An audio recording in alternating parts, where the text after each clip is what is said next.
A vitória do Flamengo sobre o Vasco por 4-1, fazendo 4-0 no primeiro tempo, mostrou mais uma vez que a diferença técnica entre os dois rivais ainda é muito grande, apesar da transformação do futebol vascaíno em SAF, em Sociedade Anônima do Futebol.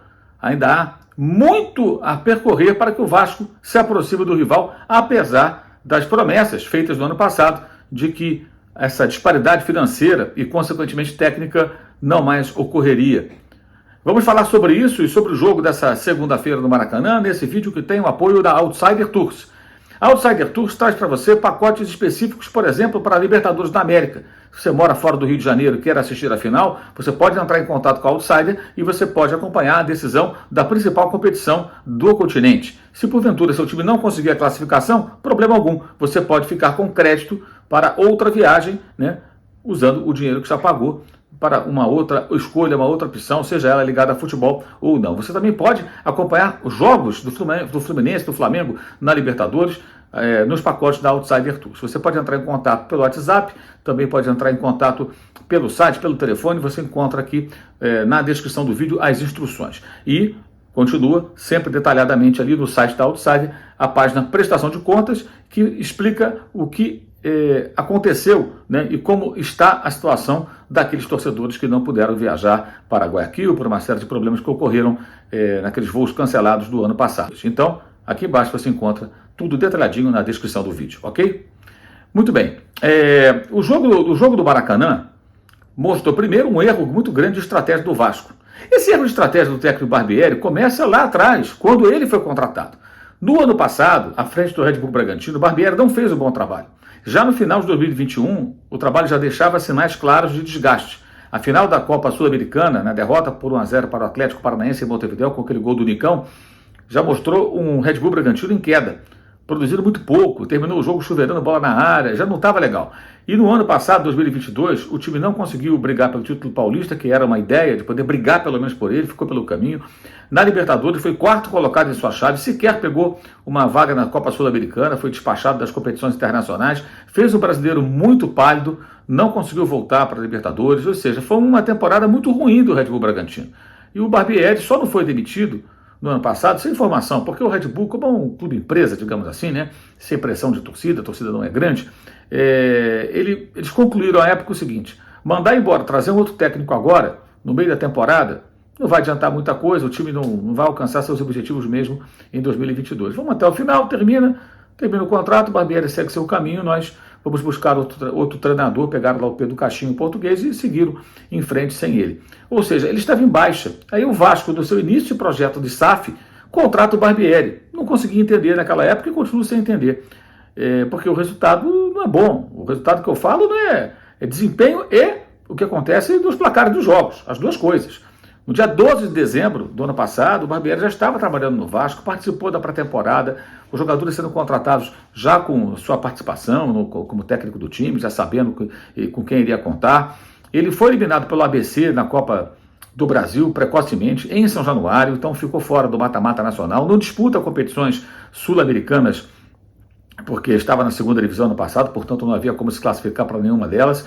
E apesar do tempo para treinar, o time não anda, o time está enterrado na zona de rebaixamento, desempenho sofrível, ficou 9 dias só se preparando para o jogo contra o Flamengo e a estratégia foi totalmente equivocada. E aí entram méritos também do Flamengo, que soube tirar proveito dessa fragilidade do Vasco, que se lançou de peito aberto para atacar o time rubro-negro, e o Flamengo encontrou muitos espaços já no gol do Pulga, com a boa participação do Pedro, mais ligado, mais ativo, roubando a bola na origem do lance, é ele que faz a interceptação de um passe, dando início àquele ataque que resulta na boa finalização do volante chileno. Depois, o 2-0, logo em seguida, outra vez muita liberdade na troca de passes do Wesley com a Arrascaeta, o Uruguai ficou à vontade, deu uma roladinha assim por cima da bola com a sola da chuteira e fez o cruzamento na cabeça do Gerson, que apontou para ele, vou ali, e foi totalmente livre, com 3 zagueiros, o Vasco não conseguiu marcar o jogador do Flamengo, o Gerson cabeceou muito à vontade para fazer 2-0, e aí o Ayrton Lucas faz o terceiro gol, que acabou sendo dado para o Pedro, que a bola resvalou no centroavante, faz o quarto gol, passando por todo mundo, pelo goleiro, a defesa do Vasco totalmente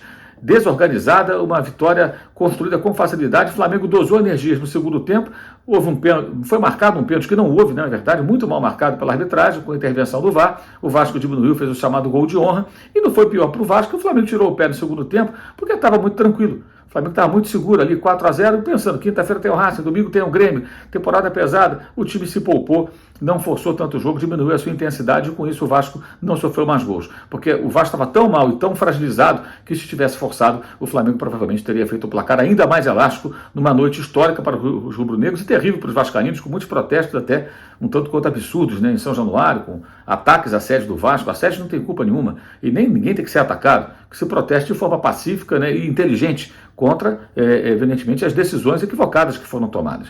Mas essa temporada, gente, já está marcando aí um dos piores anos do confronto. Quer dizer, mesmo como SAF, agora como SAF, e na primeira divisão, o Vasco muito mal no confronto contra o Flamengo. Você vê aí na tela que o último ano que o Vasco fez mais gols que o Flamengo nos jogos entre as duas equipes foi em 2016. O Vasco marcou 4 gols, o Flamengo 1. Placar agregado daquele ano, o Vasco 4-1. Em 17, 4-2 para o Flamengo. Em 18, 2-2. Em 2019, foram muitos jogos, né, entre os dois times. E teve aquele famoso 4-4, aí o Flamengo fez realmente uma vantagem muito grande. Fez 14 gols contra 7, o dobro. Né? Em 2020, o Flamengo fez 3 gols, o Vasco fez 1 nos confrontos. No ano de 2021, 3-3, né? O empate aí no placar agregado. E em 2022, o Flamengo fez 4 gols, sofreu 1. E nesse ano, o Flamengo já fez 10 gols no Vasco. São 4 confrontos entre as duas equipes, 3 vitórias do Flamengo e uma do Vasco. 10 gols do Flamengo, 5 gols marcados pela equipe do Vasco da Gama, e ainda teremos um jogo de volta pelo Campeonato Brasileiro com mando rubro-negro, ou seja, essa diferença pode até aumentar se o Flamengo aplicar outra vitória sobre o seu tradicionalíssimo rival. Ou seja, um momento muito ruim do Vasco. E como o SAF, ao contrário do que prometeram no ano passado, um dos executivos da 777, de que seria aquele confronto semifinal de Campeonato Carioca, o último entre os dois times com uma disparidade econômica tão grande, na verdade, ela continua existindo econômica e técnica, porque você não consegue mudar um cenário tão rapidamente. É praticamente impossível você fazer tantos investimentos em uma temporada, em um ano, em menos do que isso, para transformar o elenco que o Vasco tinha em um elenco tão forte como esse que o Flamengo tem, que vem sendo montado ao longo do tempo.